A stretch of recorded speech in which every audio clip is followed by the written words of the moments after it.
Good morning and a warm welcome to today's Broadland District Council Planning Committee meeting, both for those people who are present and those watching online. My name is Councillor Eleanor Laming and I will be chairing the meeting today. On the top table we have Sarah Everard, Planning Team Leader, Martin Clark, Planning Officer, Ben Burgess, Assistant Director of Planning, and Leah Arthurton, Democratic Services. We're not expecting a fire drill today, but if the alarm does sound, please leave via the fire exits, which are clearly signed in green, and assemble in the car park outside. This meeting is being live streamed, recorded, and will be available later to view online. Members of the public are welcome to film proceedings as long as they are not disruptive to the conduct of the meeting. If anyone wishes to film or record this meeting, please identify yourselves now. Please can you ensure that all your mobile phones and electronic devices are turned to silent. Councillors, please do not use your mobile phone while the committee is in session. We will have comfort breaks as needed through the meeting. And if you must leave your mobile phone, please leave the room. However, you will appreciate that this could result in you not being able to vote on the matter under discussion at the time you leave the room. The order of business is set out on the agenda, which is published on the website. All members have received in advance a copy of the agenda, the presentations, and any updates. Members of the public can only speak if prior arrangements have been made in accordance with the Council's scheme of public speaking. The time allocated is a maximum of 5 minutes per speaker. There is a maximum of 15 minutes allowed per category, so if there are a number of speakers, you will need to arrange how to allot the time between you, and only people who have registered to speak will be able to address the committee. The order will be as follows. For each application, the planning officer will present the application. Then public speakers will be asked to present their case, followed by questions from members of the committee to clarify something the speaker has said and not to invite the speaker to put further points across. When it is your time to speak, you'll be invited to come and sit in the public speaking area, which is just over here. The order of public speaking is parish and town council first, followed by objectors and finally supporters. Council members who are not members of this committee will then be invited to speak for the allocated time for a maximum of 5 minutes for each speaker, and this will be followed by members of the committee. Again, these questions are only to clarify something the speaker has said and not to invite the speaker to put further points across. The committee will then discuss and determine the application. Finally, there is no provision for members of the public to circulate documents, photographs, or anything of that nature at this meeting. Are there any questions before we begin?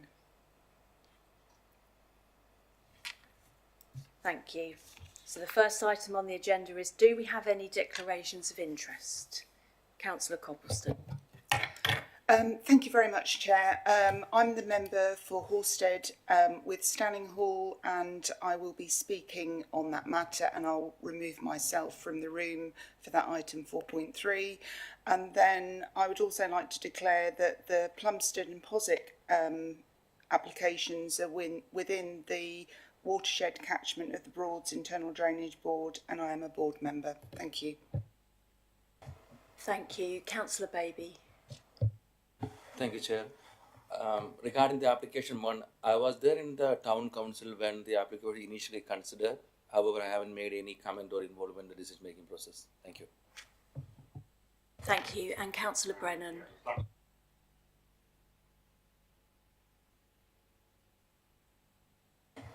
Thank you. And I think we might all need to declare an interest for the final item on the agenda for the annex at the Horizon Centre, being councillors.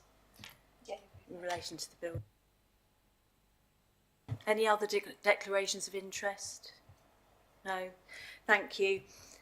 Item 2, do we have any apologies for absence? Yes, Chair. We have apologies from absence from Councillor Karimi Guven-Liu, Councillor Orber, Councillor Tipple and Councillor Johnson, with Councillor Brennan substituting. Thank you. And now item 3 on the agenda, to confirm the minutes from the meeting of the Planning Committee, which was held on the 18th of June. Do we have any amendments or comments? Councillor Berry. Just one quick observation under item 130. Well, it was a Freudian slip, but it refers to the parish as Rack Health as opposed to Rack Heath. Thank you. Any other comments on the minutes? Are we happy to approve them? Yep. Okay, thank you. And now to number 4 on the agenda, we come to the applications to be considered at the committee today. So we first come to item 4.1, which is number 2024/2445. And I invite Planning Officer Martin Clark to present. Thank you, Chair. So this application seeks permission to regularise some existing air conditioning units on the site, as well as some additional proposed units. This application did come to the March committee, so we have seen this one before. So just to show you here, it's 183 to 185 Wroxham Road. This is the site here. Just to show you in a bit of the wider context. So this is the neighbouring property here that has raised objections to the application. So the blue little squares are the existing units. So you've got 2 on the front, and then there's 4 set to the rear of the property. The ones in the middle there are on the flat roof. The one right at the back, you'll see in some pictures later, is on the rear wall. You have 2 proposed to the front where that red box is, and then 3 proposed units on a flat roof at the back. There are 3 existing units that were installed without permission along the side, to the right hand side, which you can see there. Those units are going to be removed and relocated. So you can see here, you've got the blue ones again, which are the proposed at the front and the rear.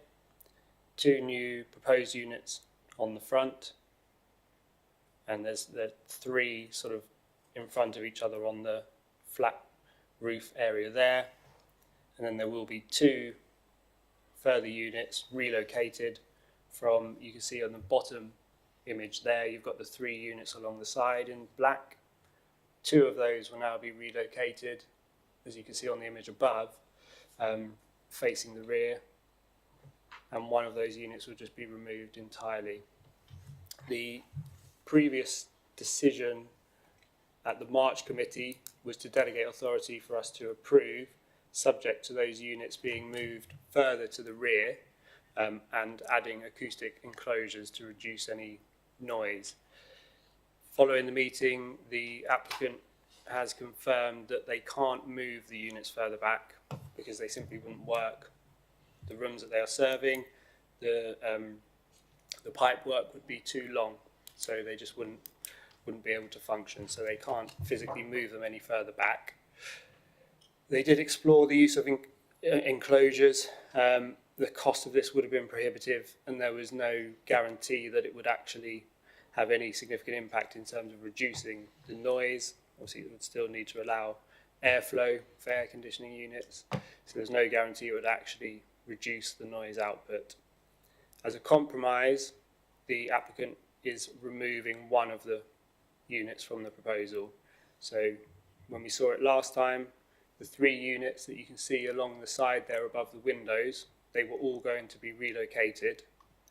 And I'll perhaps show you the photos, it might make it a bit easier to explain. But so there's 2 new ones here, existing ones at the front. These are the 3 that are going to be removed along this side here. 2 of them will be relocated where those red arrows are, There was another one that was going to be placed where that bike is. That is just going to be removed. It's not going to be placed there. So that does reduce the impact that it's going to have on the neighbouring property. You've got one less unit. It's the one that would have been facing the neighbouring property that is being removed, and they're now obviously being set below the fence line, so that provides some barrier to the noise as well. The consensus at the previous meeting was that the existing units, the proposed units to the front and the flat roof were okay. The issue of contention was these 3 units to the side here. So this just shows you the other existing units at the rear, and then where the proposed ones would go as well. The noise assessment that was submitted with the application demonstrated that at the closest point, so the neighbours' closest windows, which if I just go back, you can see there are windows along this side elevation. So they assessed the noise levels at the window closest to the air conditioning units, and it's on Roxham Road, so it's a busy road. Background noise is relatively high. The assessment was that the noise levels from all of the air conditioning units on the site would be equal to background noise levels. At all other assessment points within the rear gardens, at the front of the property, all the other assessment points showed that the noise levels would be less than background noise levels. We're obviously taking one unit away, so that will reduce further the impact that it's having. So the noise assessment, the conclusion is it's equal to or less than background noise levels. So it's not increasing the noise levels for the neighbouring property. The environmental quality team were consulted. They've not raised any objections. They consider the proposal to be acceptable. So for that reason, we are recommending approval.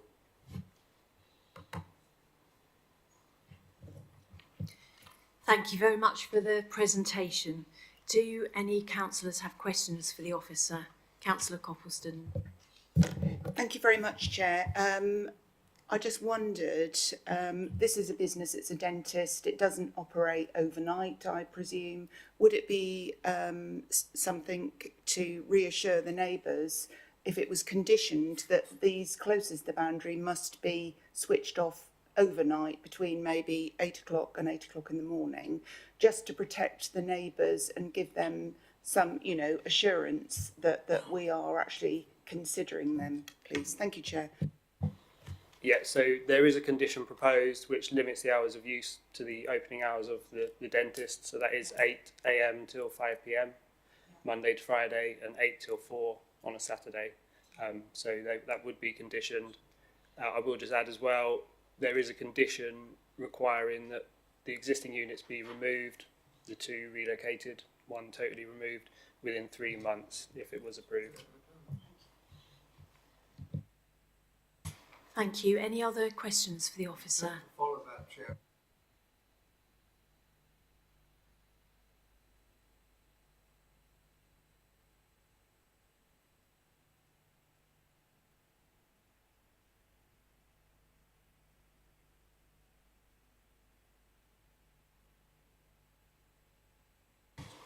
Yeah, that's correct. Thank you. Any further questions? No? We now move to public speaking. We don't have anyone from the parish or town council, so I'd now like to call upon Peter Leggett. Is Peter Leggett here to speak? No, not present. So I'd like to call upon Michael Spicer. Thank you.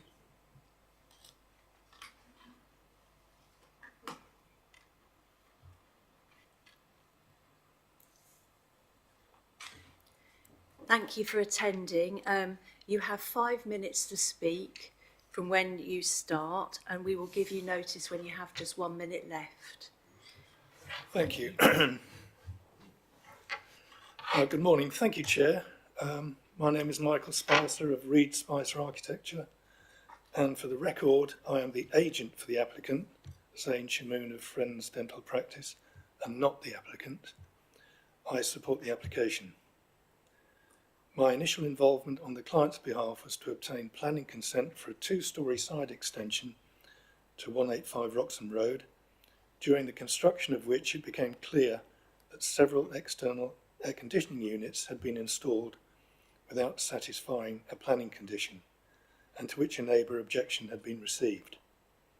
The purpose of this current application is to regularise that situation and to record the locations of previously installed AC units and proposed additional AC units resulting from a subsequent expansion of the practice.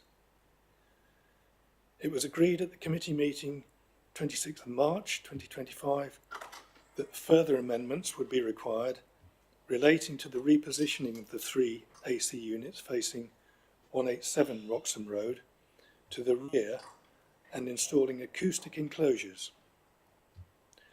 My client therefore wishes to make the following points. In his words, 1, we have asked the air conditioning company with regards to moving the 3 outdoor air conditioning units to the back of the building. However, this is not possible due to the long distance the pipework will have to cover and still be able to function as they are supplying the side rooms. We have therefore used the maximum distance the pipework can extend to in the report by George Moore of AJA Acoustics. In that new revised position, the visual aspects are met as well as the sound levels being satisfactory as evidenced in the report. 2.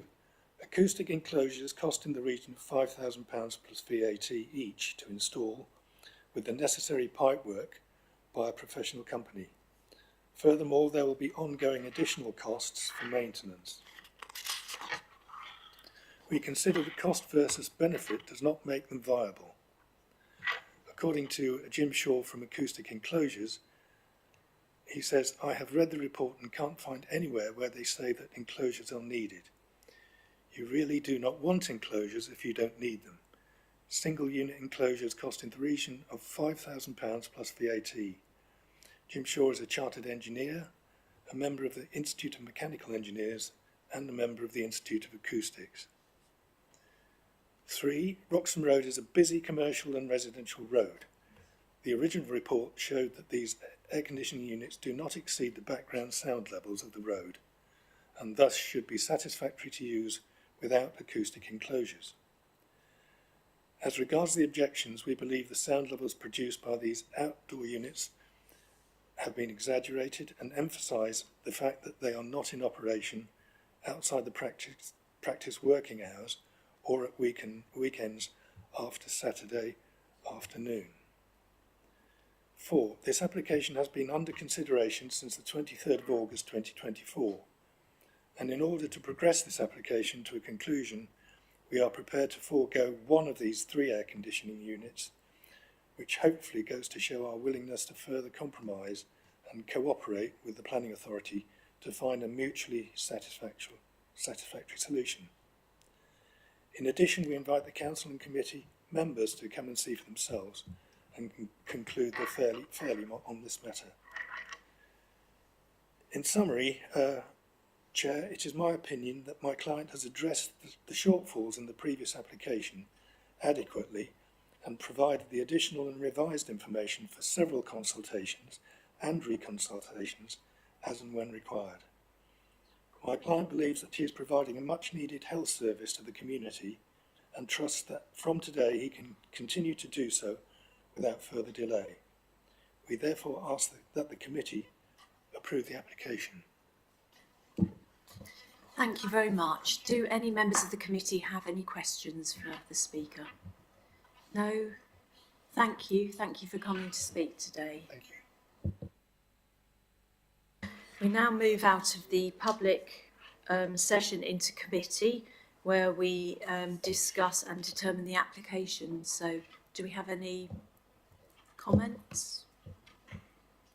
Councillor Copleston. I think what Mr Spicer has said is very comprehensive, and I think, you know, this business has tried to satisfy the neighbours, and it is a balance between that and operation. So I would like to propose we accept the this. Thank you. Thank you. So we have a proposer and a seconder. Do we have any other comments before we go to the vote? So, Councillor Berry. Thank you, Chair. Yes, I'm pleased to see that the amendments have been taken into consideration. I do have sympathy with the neighbour. To say that the noise levels are exaggerated is very difficult when you're living next to a noise that's constantly running for the duration of the working day. But I'm pleased to see that these amendments have been carried out or will be carried out, and hopefully Mr Leggett, the neighbour, is now satisfied, and I recommend that we do accept. Thank you. And Councillor Baby. Thank you, Chair. Actually, I have a different opinion. Well, I do welcome that they're removing one AC unit, but still it's going to affect the neighbor's daily life. When I give a weightage, I'm like, either 3 AC unit or the residents' daily life, I give more weightage to the resident, daily life. So, and at least if they wouldn't put a acoustic enclosure, I'm very happy to accept that one. Unfortunately, they can't afford it. They can afford 3 AC unit, but they can't afford the exposed acoustic enclosure. I'm not satisfied, so I like to object the proposal. Thank you. Do we have any other comments before we go to the vote? No. So at the moment we have a proposer and a seconder in favour of approving the application. So we will now go to that vote for all those in favour of approving this application, please raise your hands. 7 in favour, Chair. And any against? 1 against, Chair. And there's no abstentions. That's carried, Chair. Thank you. So that application has now been approved.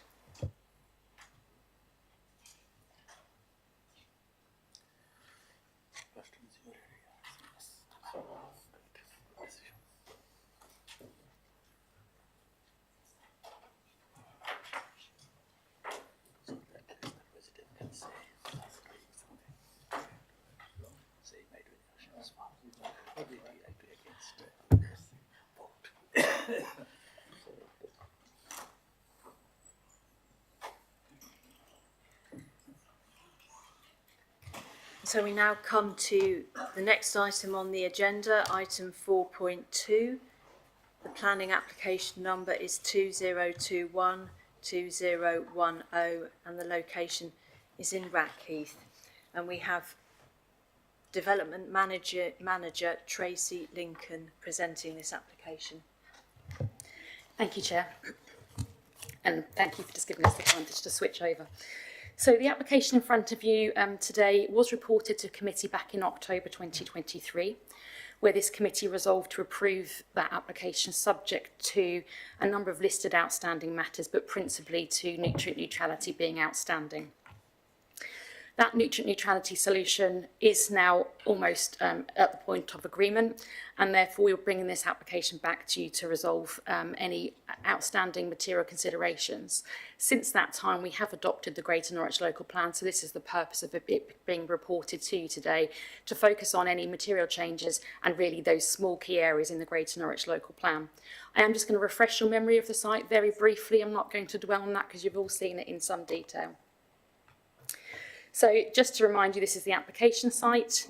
We've got Muck Lane running to the north, Roxham Road running to the west of the site, and Green Lane running southwards, and the site sits adjacent to Rackheath Employment Site. So just to remind you of its locational context.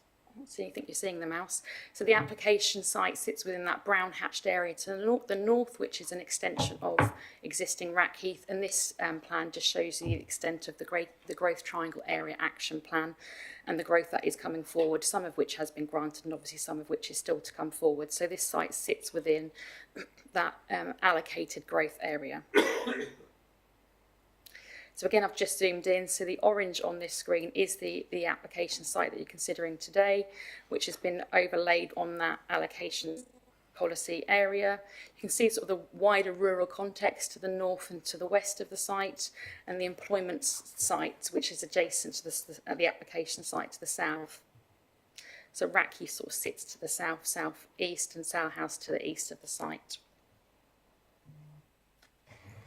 So as a reminder, this application is in outline form only, where only access is for formal consideration, and all other matters are reserved for future consideration. So the proposal includes up to 300 dwellings, of which 33% is affordable, 4.47 hectares of employment land, open space and play areas, a new access to Wroxham Road in the form of a roundabout you can see on that western extent of the site, and an emergency access proposed if necessary, which would form onto Muck Lane to the north of the site. So this is the indicative layout that's been submitted, which forms part of the wider master plan.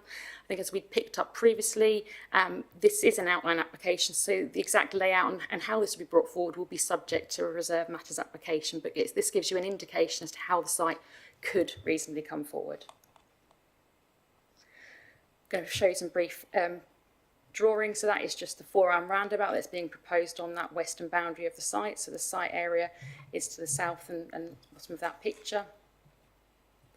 And again, that's that arrangement. So you've got the roundabout to the left-hand side to the south, the site area outlined in red, and what this is showing is the proposed shared provision foot cycleway that's going to link this site back to the existing Rackheath.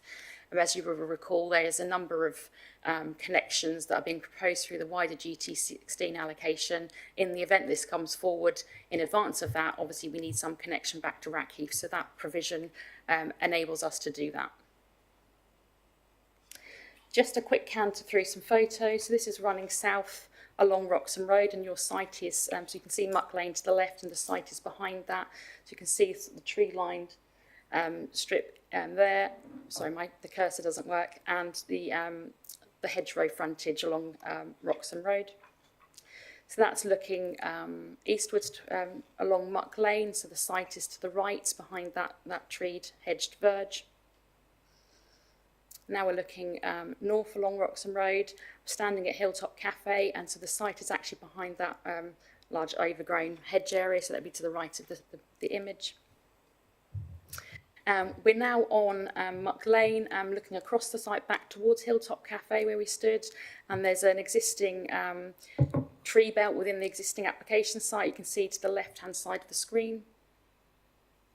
And now I've got that tree belt to the right-hand side of me, and we're looking back towards Rackheath, and you can just see Rackheath employment area in the background, which the site sits adjacent to. Just within the site, so that's another image. And just a couple just to show you coming along Muck Lane, back towards Wroxham Road. Some of those large trees, some existing passing black paces, and where it does get quite constrained, back towards Muck Lane. So I think I've refreshed your memory. The reason, say, you've got it back in front of you is because of the update for the GNLP. So the application was previously approved in principle, pending resolution of nutrient neutrality and some other minor considerations. So this report assesses that in light of that GNLP update, and that report confirms that the application remains compliant with your policies. There are 3 main areas that the Greater Norwich Local Plan does introduce, and they stem from Policy 5, which is your housing policy. So Policy 5 now introduces a requirement for 33% affordable housing. Some sites that's now become a challenge, but actually in this site, the Great Triangle Area Action Plan already required this site to be 33%, and this application was already proposing 33%. So this application was already doing more than the previous 28%. So you are consistent with your Greater Norwich Local Plan requirement of 33%. Policy 5 also introduces a requirement for nationally described space standards, internal space standards for properties. So that's a new requirement for this application. We have had conversations with the applicant in that regard, and they're content to have a condition imposed to require that standard. So that will be covered by conditions, so you'll see that as additional condition on your recommendation. And the last kind of area which the GNLP introduces is a new requirement to have 5% self-build properties on schemes above 40 dwellings. Now, this is the area where we are going to have a slight conflict because of the challenges we see in terms of the viability of the scheme, and because of where we are at in the application stage, this becomes difficult to introduce now. So this is consistent with how we've approached a large number of the sites that have come back to you for GNLP updates, that we are not going to insist upon that policy requirement being required. But that is the one small area in which you've got a small amount of conflict with your plan. What else has changed since the last resolution? So your previous resolution included agreement for details of the emergency access principles. That's now been resolved, and we're content that there's sufficient areas within that tree line on Muck Lane to provide emergency access when that needs to be delivered. Your previous resolution required an updated ecology assessment. Now that's been asked for again just because of the time period between the last submission and now, and the applicant is shortly about to submit that, and that's just an updated walkover assessment to make sure the previous conclusions, we can still rely upon those. Your previous resolution had an outstanding matter of the NHS comments, and at that time we were just waiting to understand if there were any further comments from the NHS. There haven't been, and actually good news since then, we are about to have completion of the medical centre at Broadland, Green Lane East at Rackheath, so that's really great news in terms of the medical provision for this development. And finally, your previous resolution was to approve subject to nutrient neutrality being resolved. We are nearing completion of what that scheme will look like. That is a combination of credits and a packaged treatment plant scheme elsewhere on the landowner's land. So that will be resolved with a consultation with Natural England and by appropriate mechanisms, conditions or Section 106 agreements appropriately. So overall, your considerations today are to consider what those material considerations are since that last resolution. Having regard to those material considerations and the updated Greater Norwich Local Plan, plus obviously your development plan, which is your growth triangle area action plan and your neighbourhood plans, we recommend to you that this scheme is consistent with your policies. So our proposal for this allocated site is to recommend approval subject to that updated ecological appraisal, finalisation of the nutrient neutrality and gyrems mitigation, and those additional conditions I've referred to around space standards and the emergency access design. Finally, I do note from your previous discussions that you wanted to ensure that the reserve matters for this scheme was reported to committee when it was submitted. So that is noted, and obviously we'll make sure that's on the file and we'll come back. Thank you, Chair. Thank you very much for that very comprehensive presentation. Have we got any questions from councillors? Yes, Councillor Berry. Thank you, Chair. Thank you, Tracy. That's an excellent report. And the first thing I will just say is how...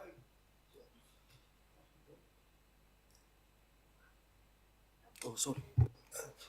Thank you. Yeah, thank you, Tracy. Excellent report. I must say I'm so pleased to see that there's going to be a third of this scheme is going to be affordable housing, and I really hope other developers do take heed of that. Just a couple of points to clarify, because obviously the original application was before my time. Will the hedges along Roxham Road remain? And also, I do have a little concern whether the junction, as you kind of come out onto a roundabout at Muck Lane, the access onto Swash Lane, whether the highways have taken that into consideration. Thank you. Yeah, of course, thank you.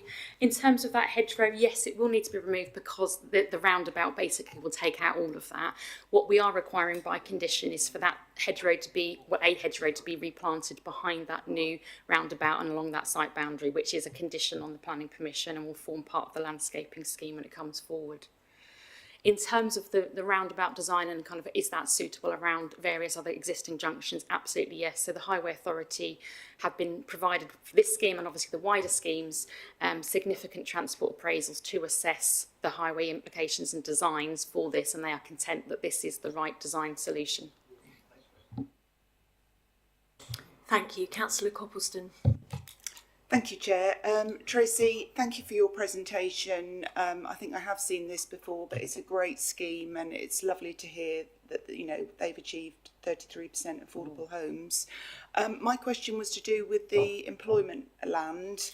I'm pleased to see that there is a significant area of employment land, and as you say, this is in our growth triangle, and it's important to offer jobs when we're offering housing. But from the roundabout on the Roxham Road, is that the only way through the estate into the employment land, or will there be an alternative access, please? Thank you. Thank you, Councillor Copperston. I don't know if I can perhaps zoom into this. Let's see if I can zoom in. So this is just the wider master plan for GT16. So you can see this is the application site we're referring to here. So well, this is where the new roundabout, oh, sorry, again, my cursor doesn't work, does it? On the western side of the application site is where the roundabout comes in. There's a road coming through that site, which we are requiring to be provided to Type 1 road standard and to ensure there aren't any ransoms to make sure we get the connection through to the rest of the GT16 allocation. So then when you get onto the rest of the allocation, there are clearly a number of other routes that you can take to get to this employment area. So it's not the one, but actually in terms of what's in the control of this applicant, this is the one that's in the control of the applicant. Do we have any further questions? Councillor Brennan?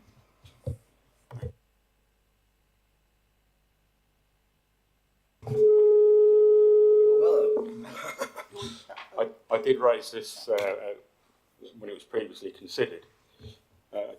My understanding was that there would be no public access from Roxham Road into Muck Lane. Is that correct?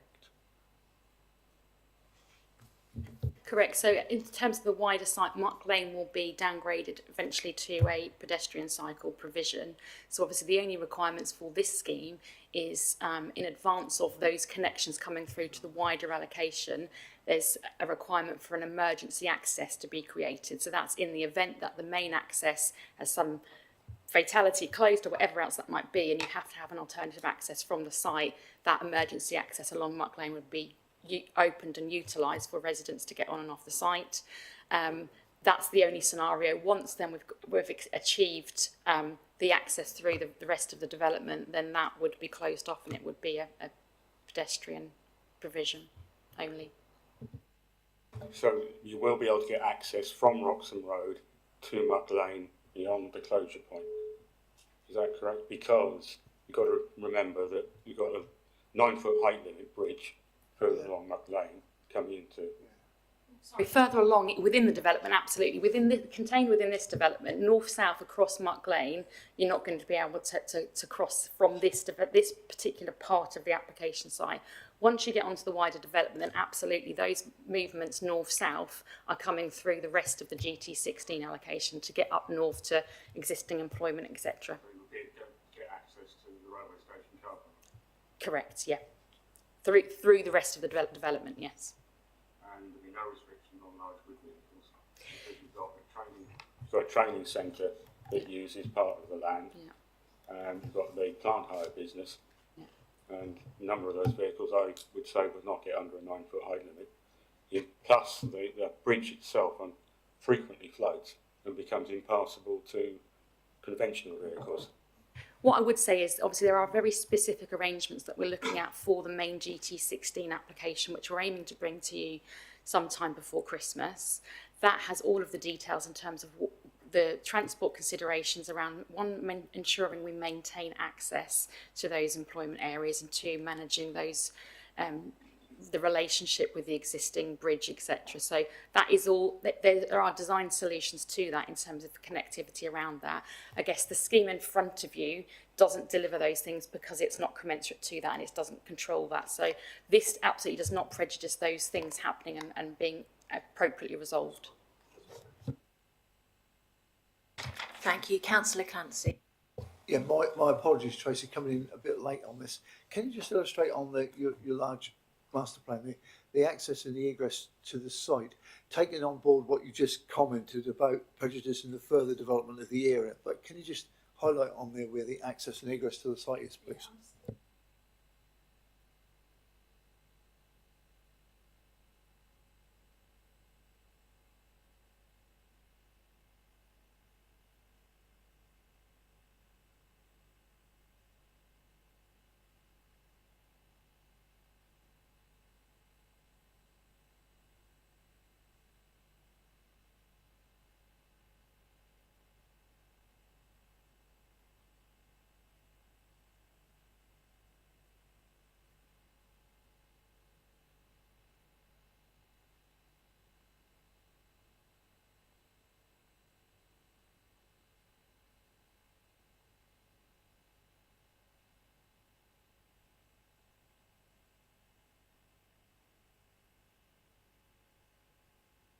just for just for clarity on that.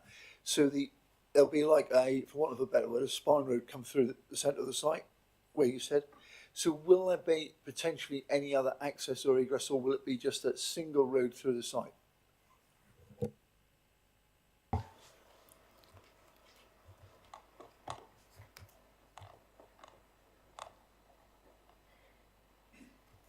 So this is your indicative layout for this application in front of you. So you can see there'll be a main sort of spine road coming through, sort of east-west, to connect to to the rest of the allocation. And then clearly there'll be an array of estate roads serving what will be the residential areas, etc. So yes, it will be, this is one way of delivering it. And obviously this is not what this, we're not considering the scheme in front of us today. We're just considering numbers today.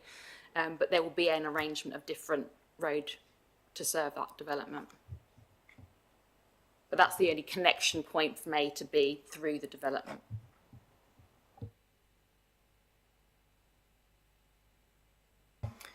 Any further questions for the planning officer? No? We have no public speakers registered to speak, so we now go into discussion and determination of the application. So would anyone like to make any comments? Councillor Copleston. I'm really happy with this application. I've seen iterations of it over many years now, and it's great to see that the builders, Halsbury Homes, are now in a position to push this forward.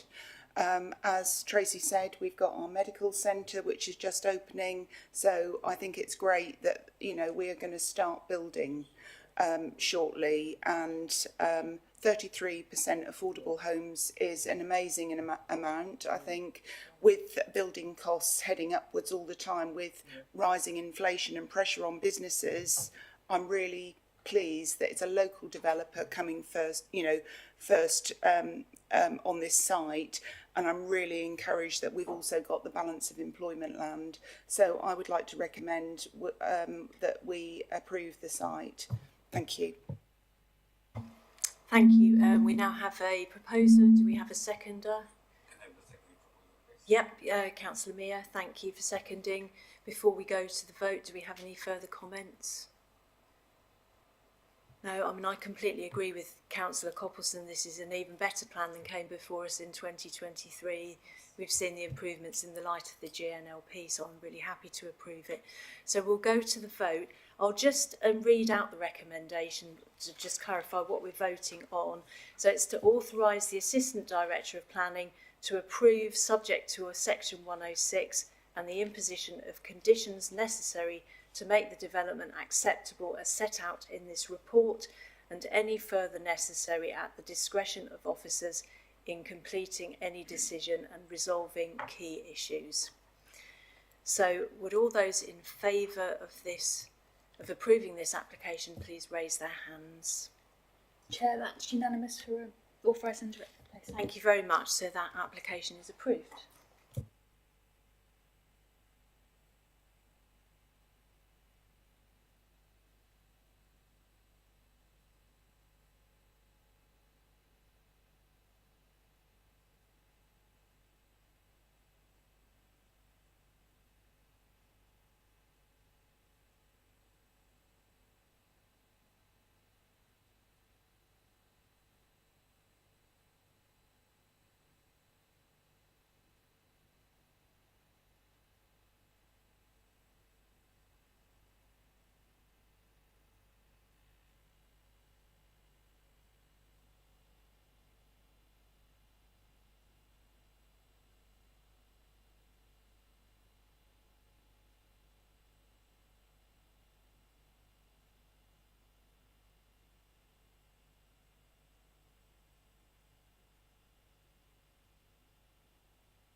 So we now come to item 3 on the agenda. That's item 4.3.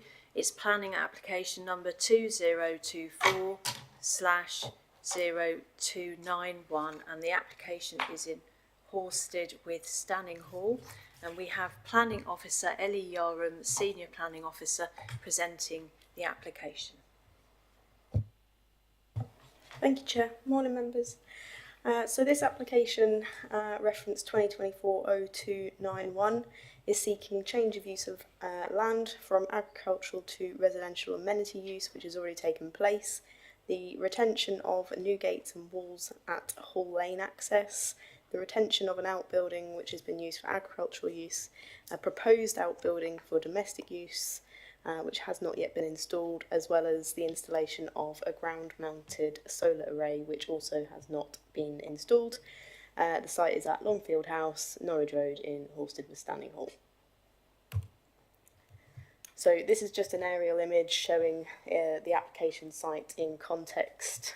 So we have Crosick to the south along Norwich Road, and then Halstead, Main of Halstead, to the north along Norwich Road. So this is just more of a zoomed in aerial image, closer up view of the site, which shows, I'd say it's quite a recent aerial image, as it shows the parcel of land which has already changed use. I don't know if you can see the cursor just there, which has already taken place. The access along Hall Lane, which is just here with the gates, just approximately if you can see that cursor. The access through, and then this is the agricultural building which has been installed. You can also see that the proposed domestic outbuilding has not yet been installed, and neither has the solar array, which is to be sited approximately there where my cursor is. So this is just the proposed site plan, which indicates in colour coordinated. So the existing residential amenity is outlined in a blue hatching, just where the house is with the access off Norwich Road. The red hatching is to be the proposed curtilage area. This includes the area for the solar array, as it would serve the main property and be residential, as well as the access, as it would also serve the main house as well as the field as well. So these are just a quick few elevations of the outbuildings. The one on the left for the agricultural is already in place, and the one on the right for the residential has not yet been constructed. So the top is just an image of, or elevation of, the gates and wall which has been built. And then the bottom part of the slide is the elevations of the solar array to be installed. It is approximately 30 metres in, I'd say, length, 2 metres wide, and 1.348 metres tall. So we'll just move on to some photographs of the site. So this is the agricultural building which has been constructed in the setting of that agricultural land. The access of Hall Lane, so these show the wall and the gates that have been installed. It formalises that access point. That access was already in place before the works happened at the site. Norfolk County Council Highways was consulted, and they have not objected on highway safety grounds. So just a wider view of the site. I'm standing kind of in the middle where the access runs through it. It shows the main dwelling with its existing associated outbuildings. I believe there's an annex as well as a storage building, as well as their curtilage, which shows their kind of estate style fencing, which separates the residential from the agricultural uses. The aim is to extend the residential space whilst maintaining that rural character to make it a more usable space for the dwelling, since it had a vast amount of renovations and extensions on it.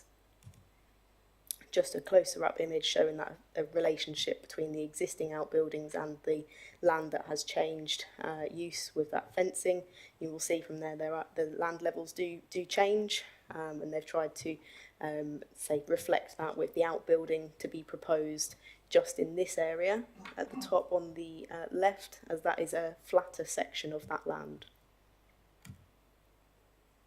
So it's just an approximate location of the proposed solar array. You will see in the distance that because of the land level changes, the dwellings on Hall Lane do sit lower than this land, and so there is a vast amount of vegetation on that boundary with fencing, and it's just to be sited just approximately in this location here, and say just behind the neighbours' properties. They've been placed there to potentially minimise the visual impact from the site as a whole, as that is the lowest part of it, and therefore wouldn't be seen in that wider vantage points, and it's to ensure the sustainability of the property as a whole. So I'll come to the summary on this application. So I'll leave it on the zoomed in aerial image and the site plan which defines the residential curtilage to be proposed, as well as the remaining agricultural land.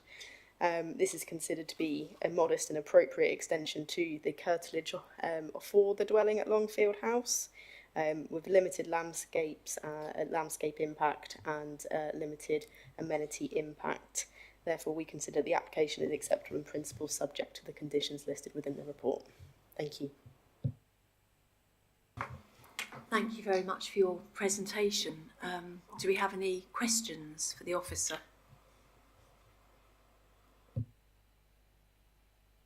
Councillor Clancy. Sorry, Chair, not really. I think it's a very good scheme. I think it's been well thought through and presents well, looks nice. Yeah, I'll move the recommendation if I may. Or... We're going into public speaking, but yes, thank you. So any other questions for the officer? No? Okay, we now move to public speaking. We have one speaker registered.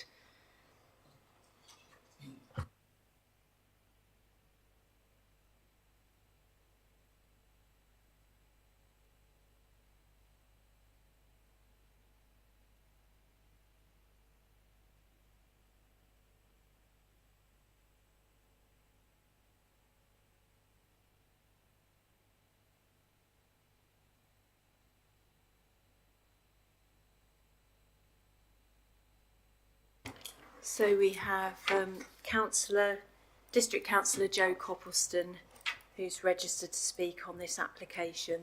Thank you for coming. No, it's all right, just take your time, yeah.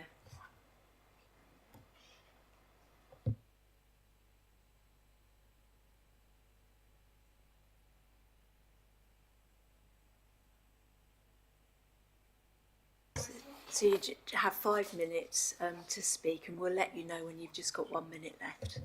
Thank you. So thank you for letting me speak on this matter. The Longfield House case has been ongoing for several years and was subject to an enforcement action after local people complained to Horsted Parish Council. The parish referred to the condition or covenant in the terms of the previous planning permission that no further development is permitted on this land within their objection. This is not mentioned within this report and has largely been ignored by the applicant. The area of land was formerly agricultural land and is outside the development boundary, and although Longfield House has a perfectly good access from Norwich Road, the applicant, who was allowed to use the track and access from Hall Lane on a temporary basis during the redevelopment of his home, installed a new driveway with new walls, gates and lighting along the length of the driveway as soon as Longfield House had been redeveloped, without obtaining planning permission, encroaching on the countryside. As you can see from the planning history, a storage building for agricultural use was applied for in 2011, and in 2016 this is changed from an agricultural building retrospectively to a building for storage incidental to Longfield House. I am not aware that Longfield House is an agricultural holding registered with DEFRA, so I am surprised to see the statements in 5.5 and 5.8 on page 80 of your papers describing the building is now used for agriculture and remains in agricultural use. I think it vitally important to clarify this now, as an agricultural building, if it is agricultural, they are permitted to be converted into dwelling houses under Q class without planning permission, And I note the applicant has previously applied for 2 self-bills in 2016, which were refused. I have received a very recent representation of objection from neighbours about the proposed solar array.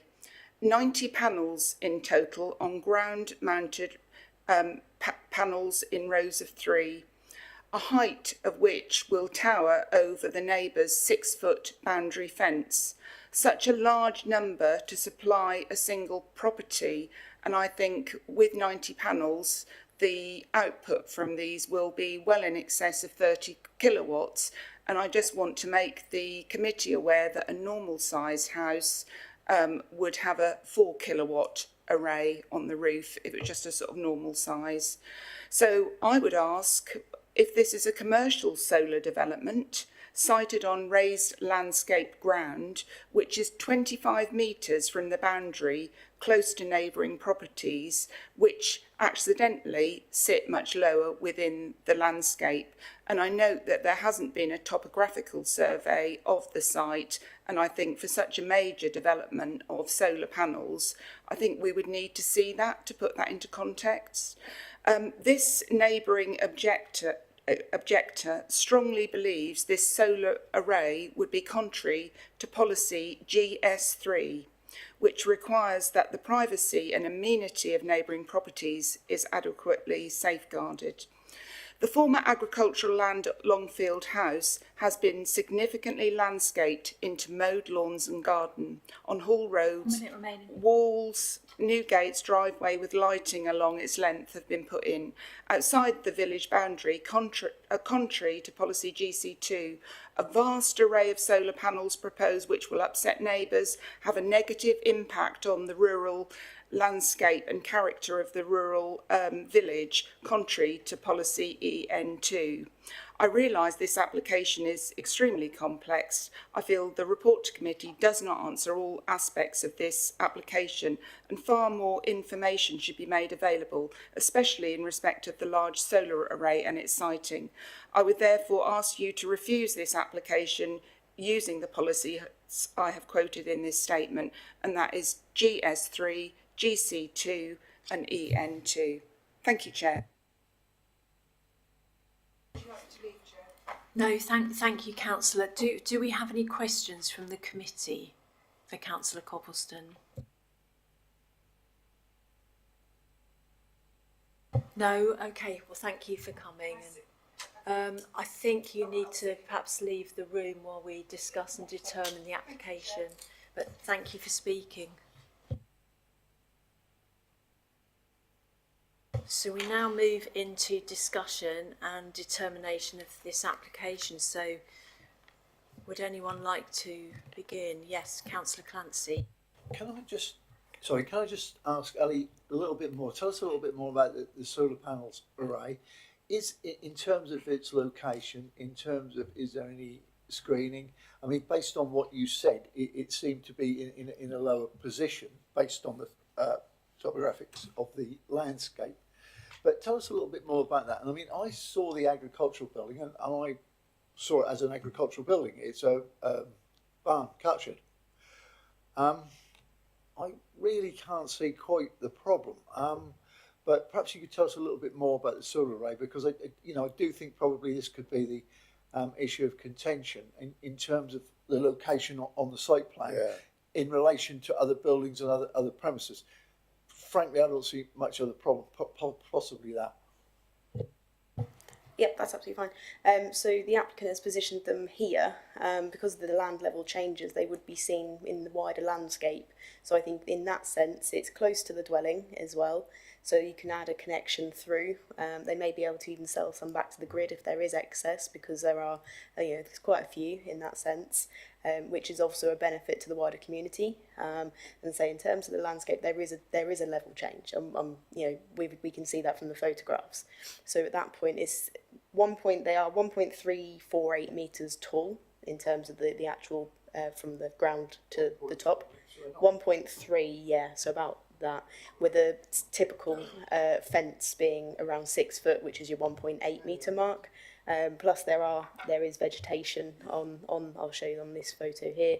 There's also hedging and photos. That small section where it is obviously lower than obviously the rest of the site. That small section is relatively flat. I'd say there is still an incline there. So they've positioned them there.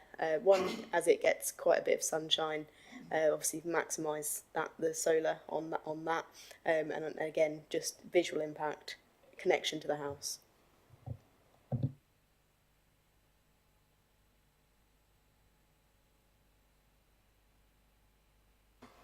I wondered if I could ask, in the report, the parish council has mentioned that the existence of a covenant on the land, and District Councillor Coppleston just mentioned that there was some form of restriction put on the land to say there should be no further building on it. So what was the situation with that? I wasn't quite sure.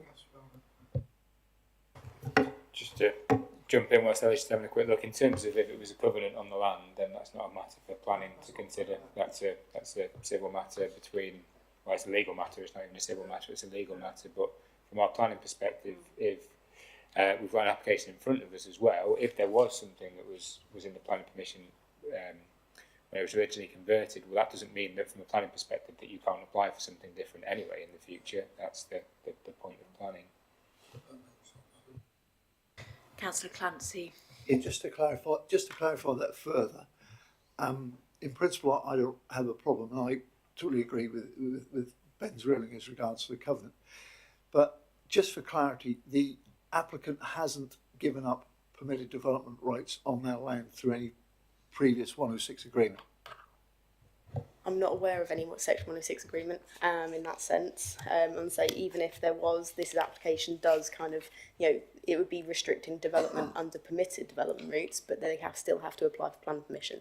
So this application in front of you is obviously a kind of permissive one, so we could allow that on that basis. I will just pick up on the other points that Joe Copplestone said about the access, the buildings, and also the previous application for 2 self-builds. So the access was already in place, has been used for the field for many years. The applicant got planning permission to extend his property, and they deemed it as more necessary and appropriate to have larger, slower moving vehicles coming off Hall Lane rather than Norwich Road, given the speed limits.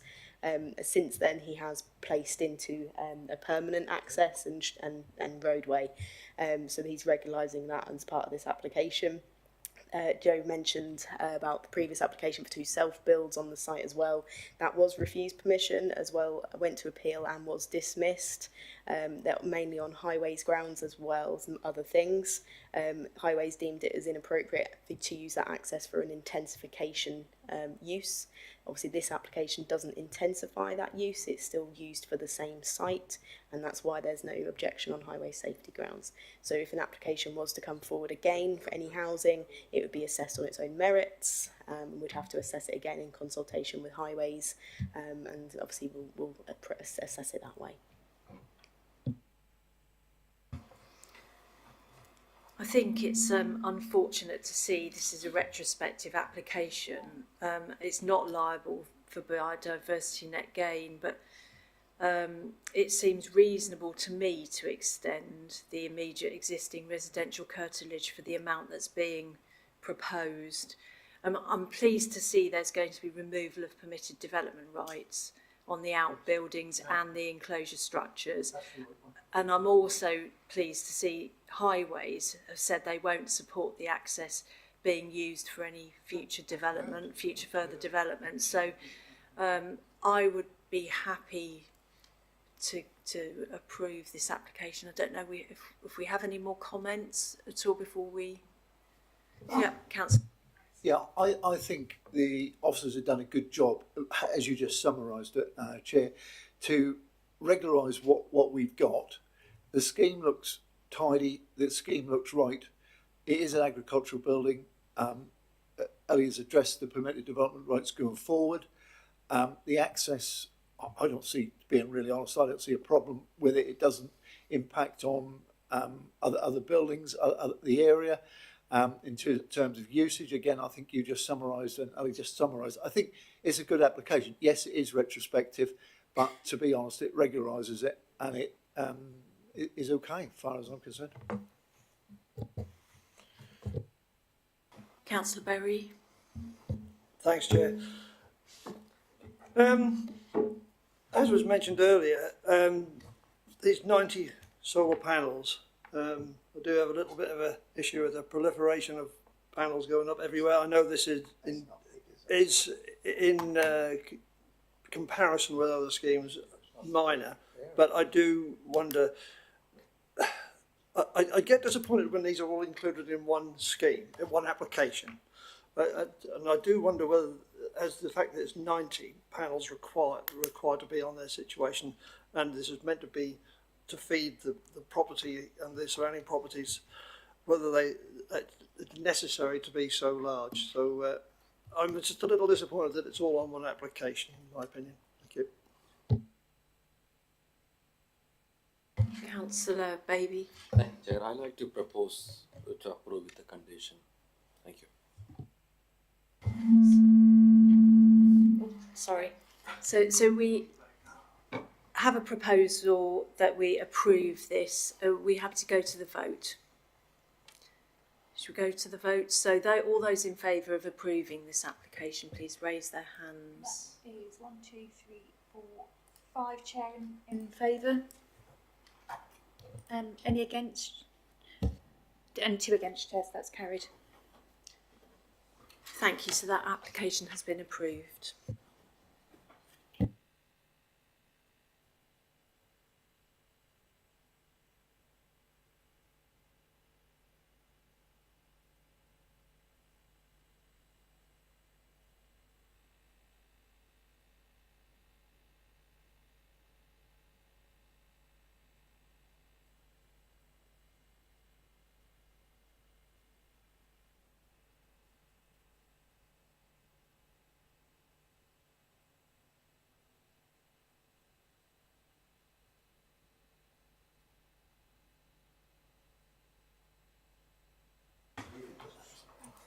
And so we move on to application number 4.4 on the agenda. That is application number 2024/3060, and it is in Horsford. And we have Planning Officer Martin Clark doing the presentation. Thank you. Thank you, Chair. So this application seeks permission for one self-build dwelling located on Dog Lane in Horsford. So you can see the site here.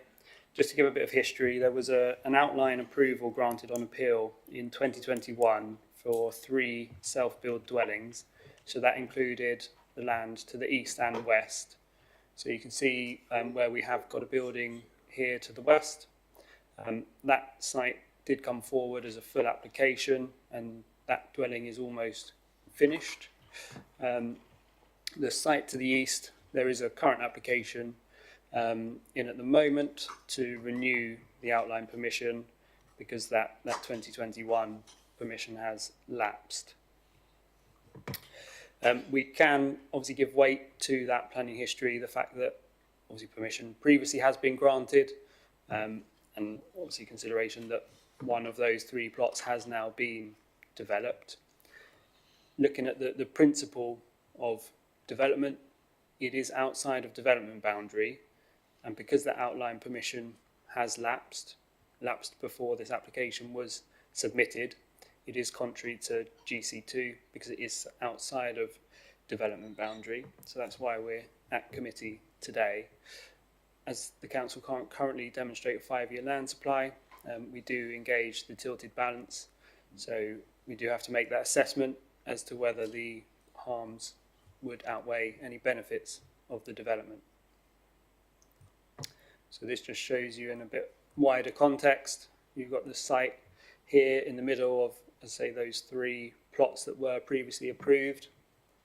The settlement limit does run to include those properties on the opposite side of the road. So those to the north and out to the northwest, those are all within settlement limit, and to the east of Howe Way here, those properties are also within the settlement limit. So obviously the settlement limit sort of runs around this site. The properties to the west here are located outside of the settlement limit, and you can see on the aerial the approved dwelling here.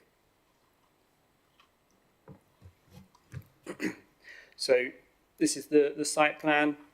The neighbouring dwelling, and there'll be some photos in a minute, is 2-storey. They do have a single-storey garage to the front here. The proposal for this property is a single-storey dwelling with a garage set to the front. You can see here as well they are proposing some tree planting and hedges to the boundaries. There is sufficient parking. You've got the double garage, you've got a good sized driveway to allow plenty of space for parking and turning. There had been a comment received concerned about a lack of parking, but there is sufficient parking provided within the site there.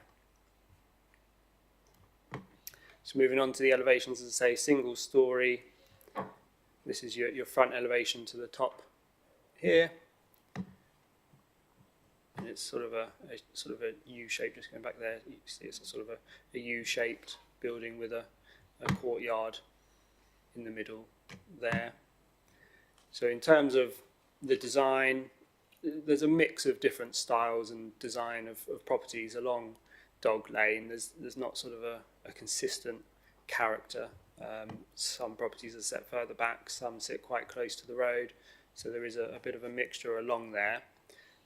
This is set quite far back. You have obviously got the garage to the front, but single storey, the design overall we consider to be acceptable, no harm to the character and appearance of the area. So this just shows you the floor plan. We've got the bedrooms set to the front and the living and kitchen areas set to the rear to enjoy the garden. You have got some windows set to this side elevation. Some of them will serve bathrooms, utility room. There are a couple of bedroom windows to this side, but there is a hedge planting proposed along that boundary. So given it's single storey, we don't consider there to be any sort of overlooking issues or any other amenity issues. So you can see here on the right hand side, that's the previously approved dwelling on the other plot on the wider site. So the dwelling is nearing completion. Where that caravan is located would be where they build the garage that was approved. So this obviously just looking from the opposite side of Dog Lane into the site. So then just moving around to show from a different angle, that's the neighbouring dwelling that's being built at the moment. And this is looking back from the other side. And then looking back from the rear of the site towards Dog Lane, running along the end there.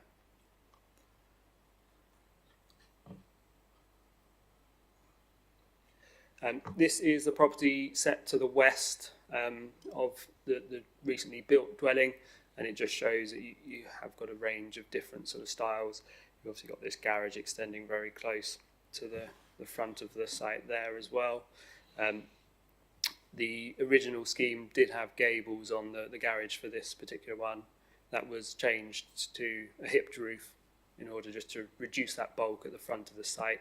So we do consider that to be an acceptable scheme now. So just going on to that assessment under the tilted balance, you need to give consideration as to whether any adverse impacts would significantly and demonstrably outweigh the benefits of the scheme. So breaking that down, looking at your economic role, we consider there would be a small benefit through construction employment and spending from future occupiers on local services. In terms of the social role, The original outline was approved on appeal, so the planning inspector obviously made that decision. They concluded that this was a sustainable location. There is a footpath. I'll go back and show you actually. So just where it says K9 Athletics, don't know if you can see that on the map there. There is a footpath that starts there and that runs into Horsford. So you've got a range of different facilities there, shops, school, a public house, takeaways. So it is relatively easy walking distance to get back into Horsford to use those facilities. So it's considered to be a sustainable location, good connectivity to those local services. As previously said, we don't consider there to be any harm to character and appearance of the area or to neighbour amenity. Norfolk County Council Highways raised no objections. The access is acceptable. As I said before, sufficient parking provided on the site, so those are considered to be neutral impacts. In terms of the environmental role, it's in flood zone 1. Surface water drainage will be dealt with through conditions, so they will have to provide full details of that surface drainage scheme. We are obviously losing a small open space, but there is going to be tree and hedgerow planting as part of the scheme, so some mitigation there. It is a self-build, so it's exempt from biodiversity net gain. Nutrients credits have been purchased. Natural England have been consulted, no objection, so that is all covered. We have the unilateral undertaking signed in terms of GIRAMS payments, so overall those are all considered to be neutral impacts. So there have been no harms identified. There would be a small economic benefit from the proposal. There would be a social benefit of providing a self-built dwelling in a sustainable location when the council cannot demonstrate a 5-year land supply. So there's a significant benefit in terms of that social aspect. We also have to give consideration to the previously approved residential development, so we've got that planning history there as well. So on that basis, consider that the benefits outweigh any harms. Say we don't consider there to be any harms. So for that reason, we are recommending approval with conditions. Thank you for your presentation, and it's a very comprehensive report. Thank you. Any questions for the officer? Councillor Berry. Thank you, Martin. That's great. I'm getting into the realms of hypothetical here. Having seen the existing development that was approved a couple of years ago, which is, shall we say, out of keeping with the one that's proposed, which I think, to my personal opinion, is a lot more preferable. There seems to be a parcel of land next to Howe Way. Now, say hypothetical, is it likely to be a third development come on there, and is that going to be in keeping with the bungalow, or the would it another development look out of place? Yeah, so the outline permission that was originally granted included all 3 plots. That has now lapsed, and that's why this one is now at committee, because they were too late submitting this application. There is an outline permission for that 3rd plot next to Howe Way, so we have got that. Will have to come to committee as well when it gets to that point. That is only outline, so we don't have details of design.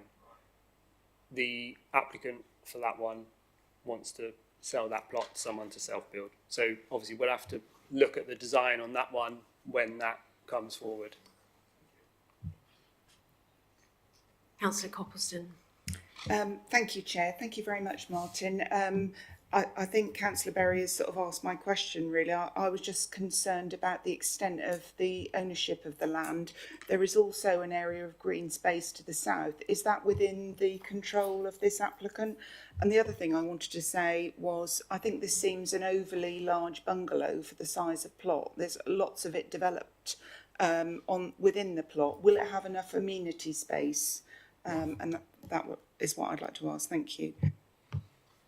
Yeah, so this is the only land that they own. So just this, they don't own any further land. I mean, in terms of the amenity, we consider it to be acceptable. I mean, as you can see here, it fits with next door. It sort of aligns in terms of that rear wall and the front of the property. So it does sort of bear that relationship with what was approved next door.